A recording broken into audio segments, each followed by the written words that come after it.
The brief reign so far of billionaire Elon Musk at Twitter has unleashed a wave of tumult throughout the company. As John Yang reports, firing, resignations, and policy reversals leave the social media giant facing an uncertain future and have many worried about growing risks of misinformation. Judy, chaotic may be a mild description of Elon Musk's first week as CEO of Twitter. In just the last week, the company laid off half its 7,500 employees.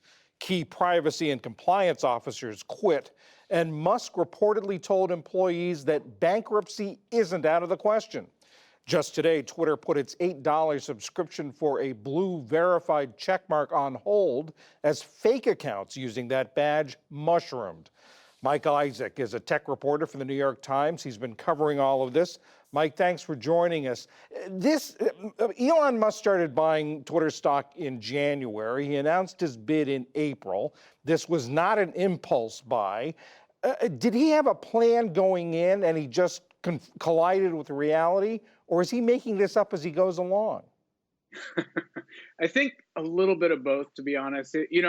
For a while in between that April to the close of the deal, he did try to back out of it. And I think that was because, unforeseen economic conditions and sort of how it would hammer his Tesla stock over time. But basically, I think he's a person who has a lot of ideas about how to change this service that he really enjoyed using and spent a lot of his time on, but didn't seem to have a real action plan the first days he got in there, and is now relying on a handful of really close advisors who he trusts, while cutting out a lot of people who have been at Twitter for years and have really studied how people use the product.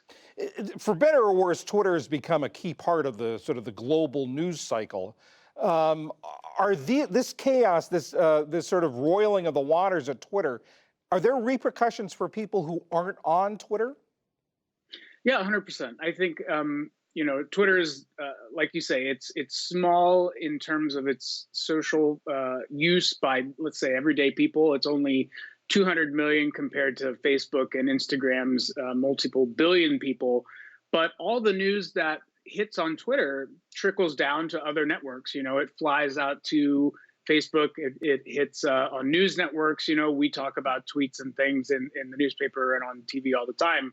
And now he's implemented systems that make it more difficult to really immediately understand whether or not tweets or accounts are actually real verified people. For instance, Eli Lilly's stock started bouncing around when a fake account said that they would now be giving away insulin for free, basically. So they had to do damage control really quickly.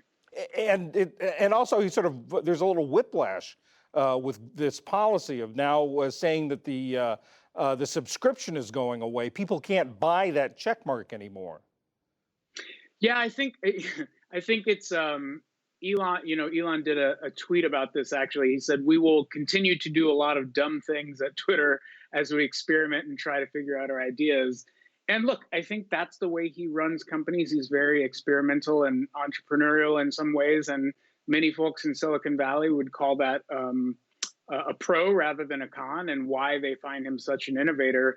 But it's also, this is a very different company than Tesla or SpaceX or any of the other things he's done. And it has really wide-ranging repercussions for how you and I just consume media on a daily basis. Twitter's operating under a consent decree from the Federal Trade Commission over security issues. And this week, an agency spokesman said that it's watching developments with deep concern. Could the FTC step in?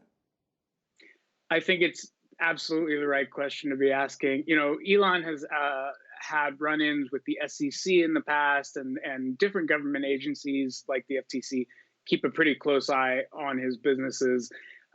They particularly raised their eyebrows when a few of Twitter's top lawyers and sort of compliance officers quit and posted an internal sort of message to folks saying, "Don't cross any red lines and do anything illegal." And that definitely got the FTC's attention. So I think they're going to be watching very closely. Twitter pushed back, saying, of course, it would comply with everything, but they are under the spotlight right now. Twitter was already sort of financially struggling before Musk took over, and now advertisers are staying away. They're losing advertising revenue. Is the company's future in danger? I think they're really hemorrhaging cash and ad commitments much faster than I would have suspected. I think than most industry watchers would have suspected.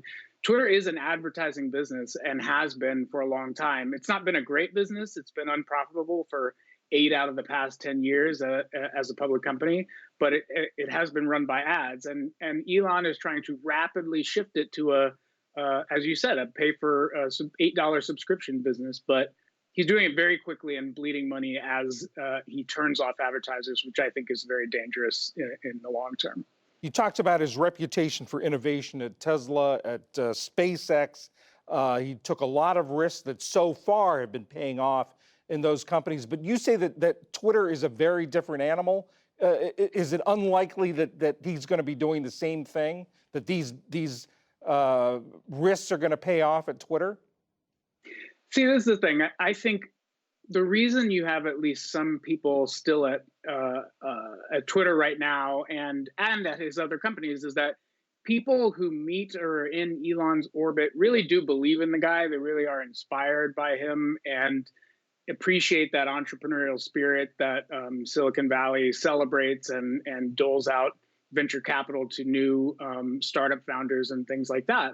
And so I think there are still a lot of people out here in the Valley that believe he can do it, but his first 2 weeks, if we're grading, we're not exactly grading on a curve, and he's having some very high profile stumbles. So we'll see if he starts learning quickly from the sort of very difficult beginnings that he's had. Mike Isaac of the New York Times on Elon Musk's learning curve at Twitter. Thank you very much. Thank you for having me.